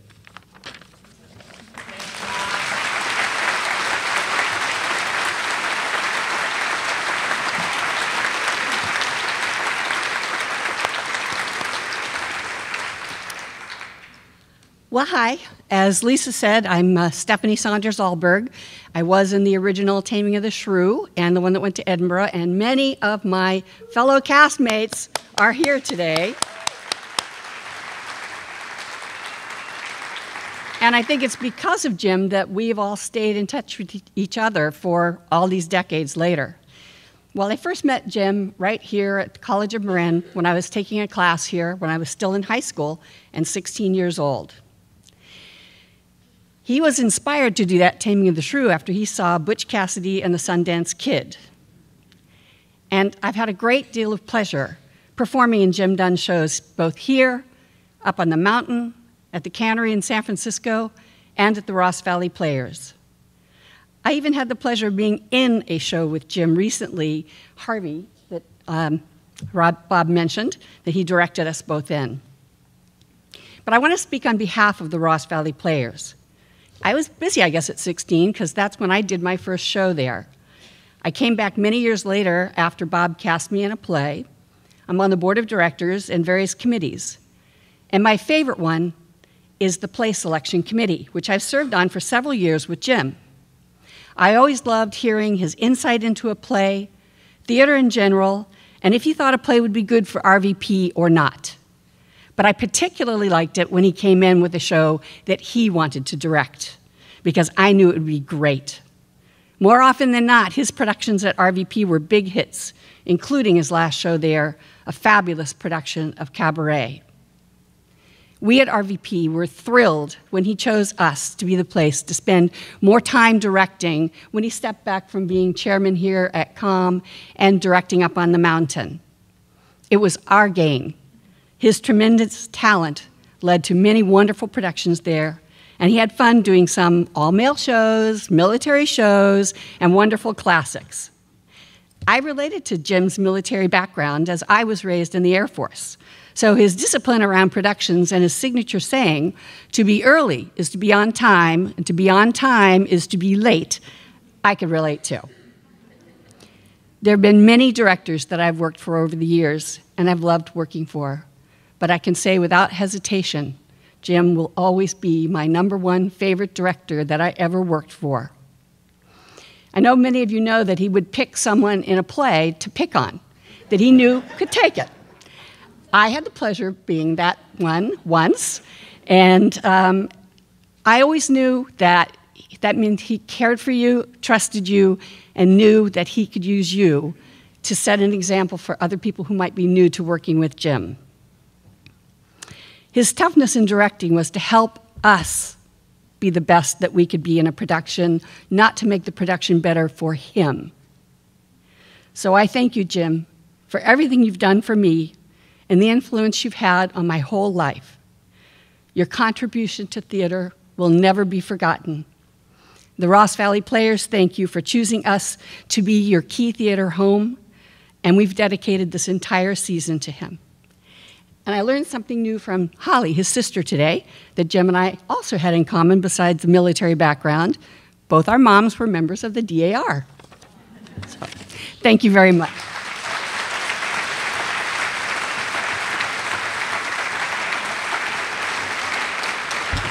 Thank you, Stephanie and Bob.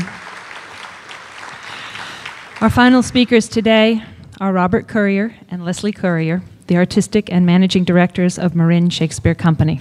Leslie and Bob, welcome.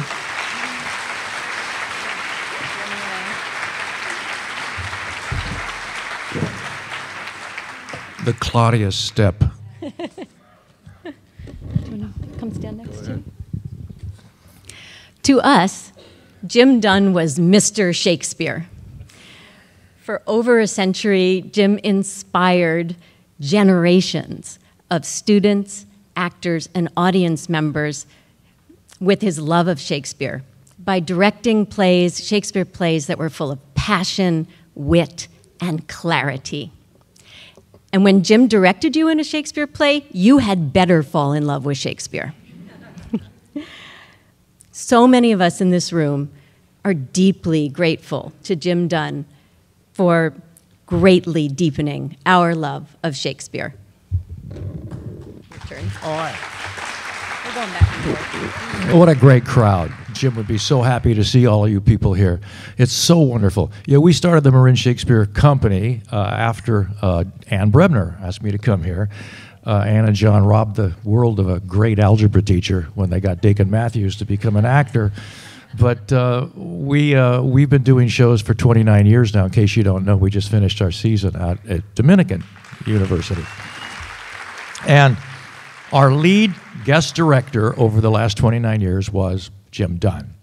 The last show he directed for us, it didn't make the board, was Much Ado, and I was playing Leonardo, and at my age, the lines don't come quite as quickly as they used to, and I thought, because I knew about Jim's snarkiness, of course, and I'd witnessed it.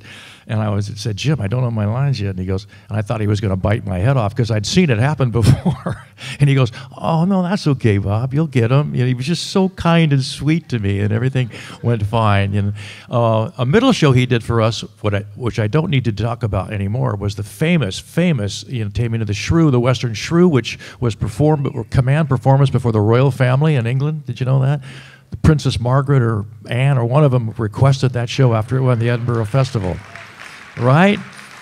So we asked him to do that for us in 2004. He goes, oh, God, I've done that everywhere. I did it in Denver. I did it in England. I did it in Marin.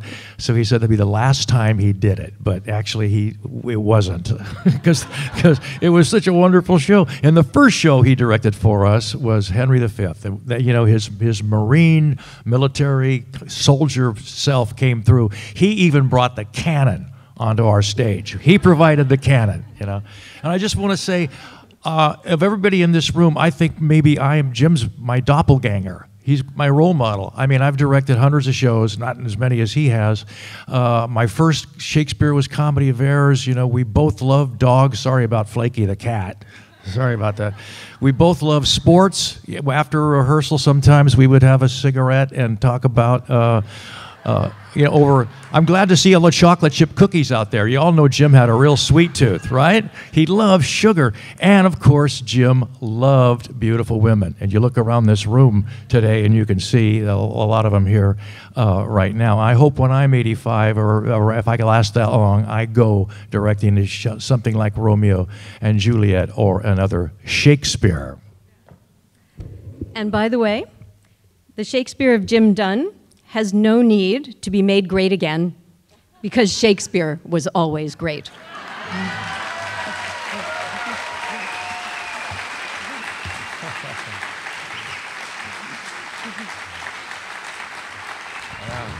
All the world's a stage, and all the men and women merely players. They have their exits and their entrances, and each man in his time plays many parts.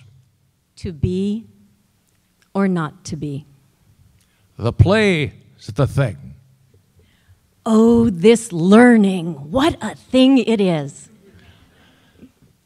He was a man.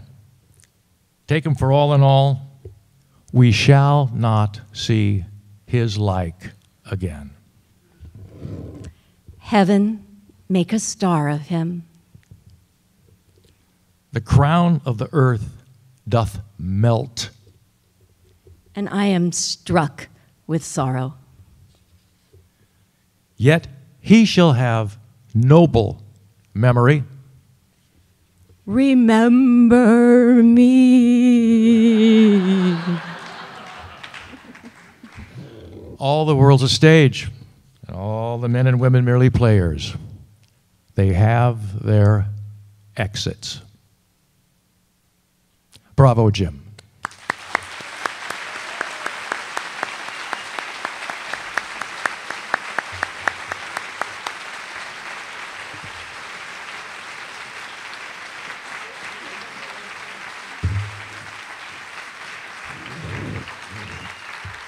Thank you, Leslie and Bob. Our final musical presentation today features two amazing artists. Please welcome vocalist Sharon Boucher and guitarist Bob Bifus. Sharon has been directed by Jim in several College of Marin shows and in 5 Mountain Play leads, but she shared with me that her most cherished connection is her personal relationship she had as a friend to Jim. Please welcome Sharon and Bob. Thank you.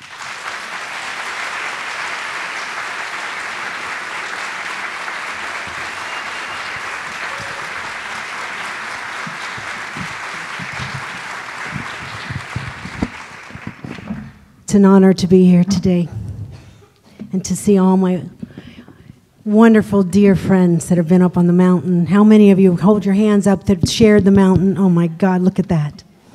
That is amazing. It's amazing. I would not be standing here if it wasn't for Linda calling me, and I'll tell you, it was probably, for me, one of the best phone calls I had ever gotten, when you wait by the phone waiting to hear if you got a role or not. When she called to say, I know that Jim would have loved for you to sing today. And so I said, I would be delighted. She said, but we just can't think of what you should sing. And I said, I know. And she says, how do you know? And I said, because Jim told me. It's true. On the opening day of Music Man a few years back, Jim came to me, opening day. We were in the audience, and he said, Sharon, I know I need to tell you something. And I said, okay. He says, I know what I want you to sing at my memorial. Opening day. Tears started flooding down my face, and he said, don't you cry. Don't you cry.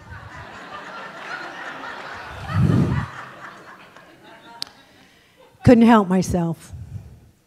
I said, I don't want to talk about it. Not now and not here, because that's not going to happen. And he says, I'm going to tell you what you're going to sing. And so you're going to get to hear what he requested.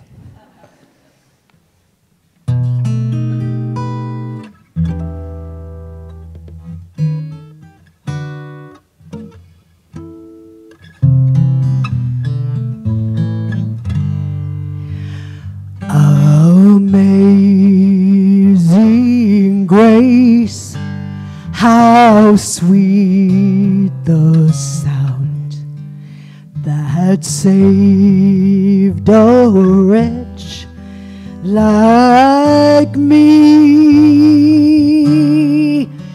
I once was lost, but now I'm found. Was blind, but now I see. Yea, when this flesh and heart shall fail, and mortal life shall cease, I shall possess within the veil a life of joy and peace. When we've been here 10,000 years, bright shining as the sun,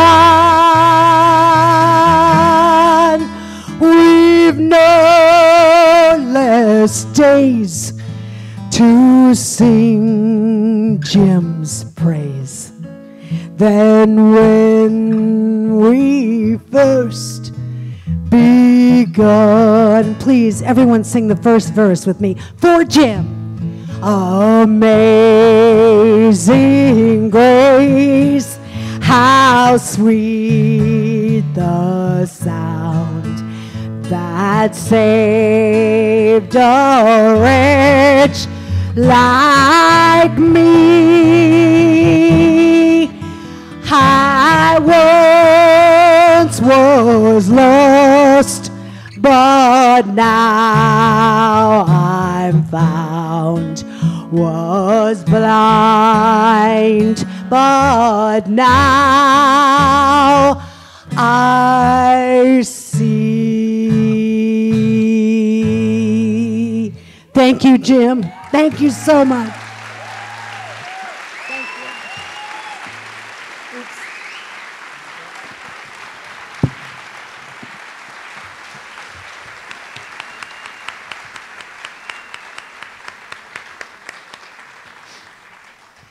Thank you, Sharon and Bob. I'd like to take a quick moment to thank Jim's extended theater family, and that is all of you, for coming here today. For our guest speakers, thank you very much for being here. And for those behind the scenes, Shook Chung, Kim Folger, Dave White, Robin Jackson, Paul Smith, Boyd Jarrell, and the music of the Marin Oratorio, and all those folks mentioned in your program. We could not have assembled such an amazing group of people or had such a complete documentation of all of Jim's work without the tireless efforts of Jim's friend and colleague, Ron Krempetz.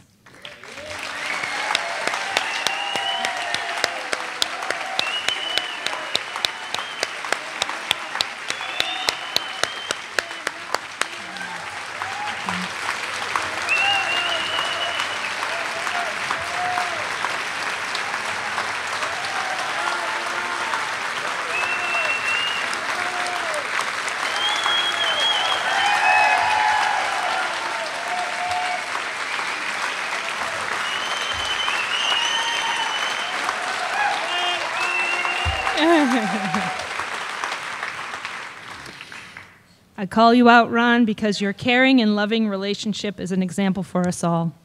Thank you. So here we are at the bottom of the page, looking at the phrase final words.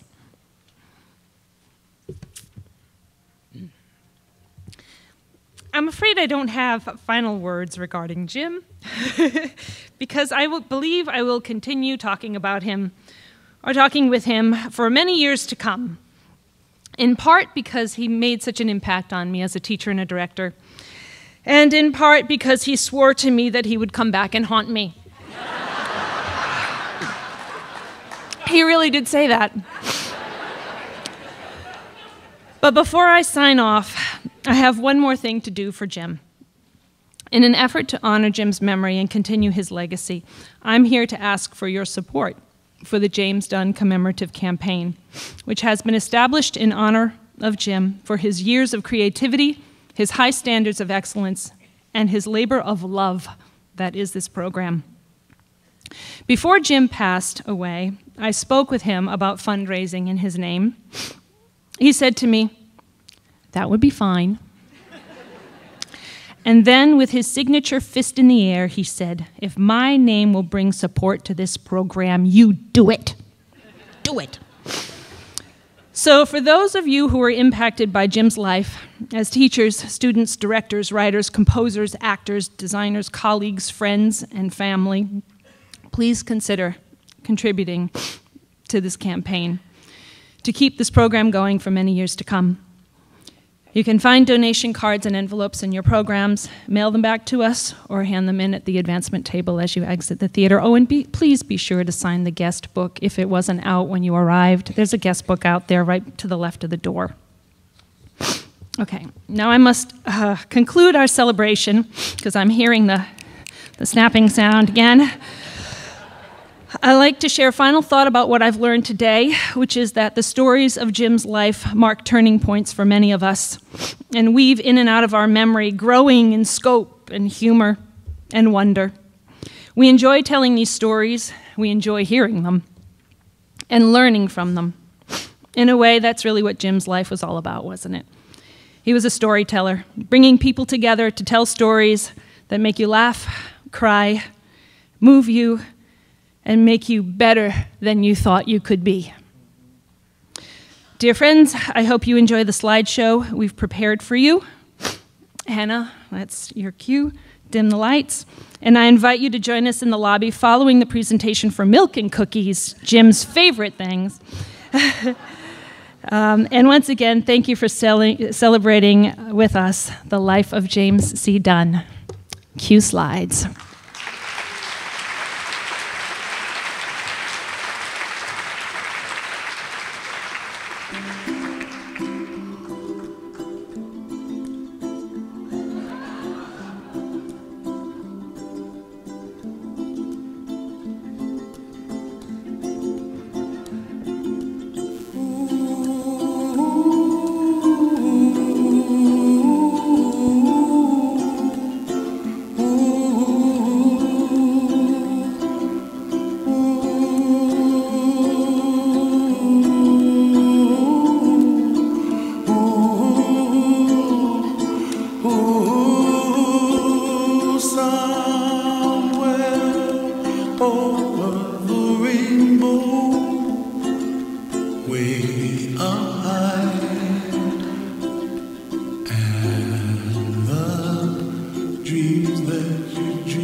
Why, oh why can't I?